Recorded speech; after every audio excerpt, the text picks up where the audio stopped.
Eh bien, salut à tous et bienvenue dans cette vidéo très particulière où on va parler du problème fanboy. Et ouais. Alors ouais, pour une fois, c'est pas une critique de film ou de série, mais c'est plutôt une critique globale.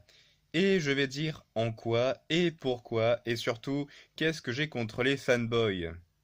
Ceci dit, je pense qu'on a tous quelque chose contre les fanboys. Et je vais l'expliquer tout de suite.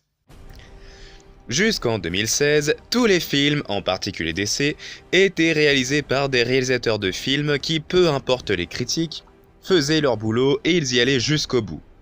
Mais depuis un certain temps, principalement depuis la sortie de la première bande-annonce du film Suicide Squad, ceux que l'on appelle les fanboys ont commencé à gueuler sur l'univers cinématographique DC en jugeant les films beaucoup trop sombres et violents.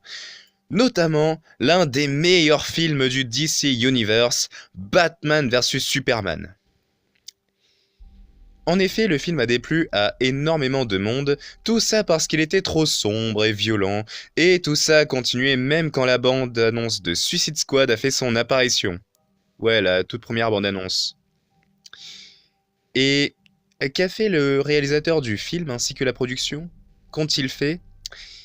Eh bien, ils ont tout réécrit et tout changé au point d'en faire un film humoristique, coloré et n'ayant absolument aucune ressemblance avec les personnages pourtant si connus des comics, voire des autres films, en tout cas pour ce qui est des personnages comme le Joker.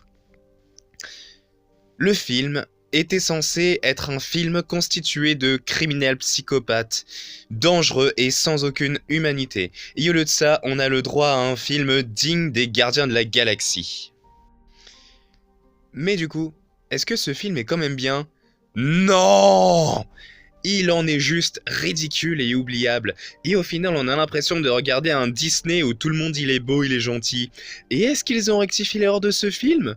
Celui d'avoir écouté les fanboys? Ben non! Enfin, à part pour Wonder Woman qui, elle, s'en tire plutôt bien. Car elle a eu un film digne de ce nom.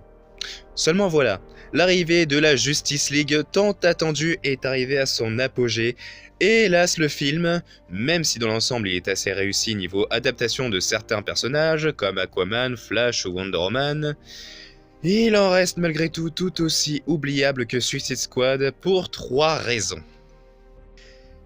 La marvelisation du DC Universe qui finit par en être aussi fun, coloré et parfois même un peu enfantin que peuvent l'être les films Marvel, mais en plus il n'y a aucune cohérence par rapport aux autres films et particulièrement Batman vs Superman.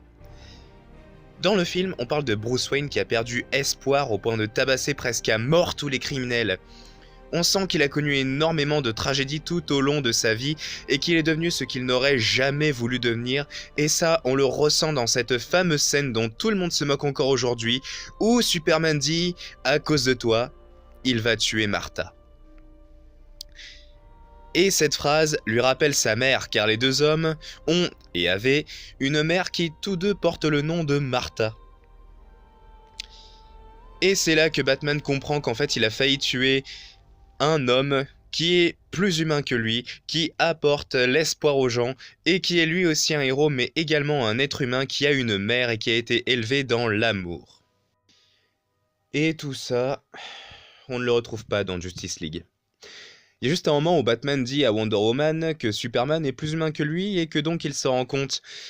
Mais malgré ça, on n'a pas l'impression qu'il s'est vraiment passé grand chose. Surtout que le problème c'est qu'il n'y a pas que le DC Universe qui est touché. La saga Star Wars l'est aussi, et en particulier le film The Last Jedi, dont les fanboys se sont tous plaints au point d'en faire une pétition pour supprimer, ou plutôt décanoniser le film. Bon, après je vais pas en faire un résumé du pourquoi et du comment car ça prendrait trop de temps, mais déjà le film n'est pas si nul que ça car en fait, il suit une certaine logique naristique, par rapport à la façon d'être de chaque personnage et leur façon de penser et agir. Parce que oui, on les a déjà connus dans le premier film de toute façon, donc on sait à peu près comment ils fonctionnent. Mais aussi le fait que, même si certaines scènes sont assez what the fuck, ça ne veut pas dire pour autant que le film en lui-même est pourri. Et quand bien même ce serait le cas, pourquoi demander à ce que le film soit décanonisé? Enfin, je sais pas quoi, je veux dire, dans ce cas-là, faites-le aussi pour les films comme Suicide Squad ou tous les autres films qui sont vraiment nuls et oubliables. Genre la saga Twilight par exemple, hein? Ça c'était à chier, non? Enfin bon. Ce que je veux dire, c'est qu'on ne veut pas voir des films qui ont été créés et faits par rapport aux reproches des fanboys, des films censés être sombres, glauques et violents, juste parce que vous préférez des films comme Marvel ou les dessins animés à l'eau de rose. Regardez les films comme Watchmen, V pour Vendetta, The Dark Knight. Si les producteurs de ces films avaient écouté vos critiques, je peux vous assurer qu'à l'heure d'aujourd'hui, ils auraient tous été mis aux oubliettes comme le film de Suicide Squad et probablement Justice League, qui auraient pu être des films géniaux mais qui sont devenus de simples feuilletons familiales ou familiaux. Donc, je vais le dire dans un langage que tout le monde connaît. Les fanboys, s'il vous plaît, arrêtez de casser les couilles, fermez vos gueules et laissez les producteurs faire leur boulot sans chialer à la moindre imperfection. Cordialement, un vrai fan de comics et films Marvel et DC ainsi que Star Wars qui voudrait juste voir des films produits par les idées de réalisateurs et pas les idées glandues de No Life comme vous, qui êtes la principale cause du ruinage des films d'aujourd'hui. Sur ce, j'espère que la vidéo vous aura plu. Sinon, ça signifie sûrement que vous êtes un putain de fanboy, hein. Non, je déconne, c'est pareil. Et auquel cas, c'est pas grave, hein, c'est pas un problème. Bref, en tout cas, j'ai dit ma façon de penser et sûrement votre façon de penser si vous aussi vous êtes d'accord que les fanboys nous font chier. Parce que tout ce que j'ai dit est vrai.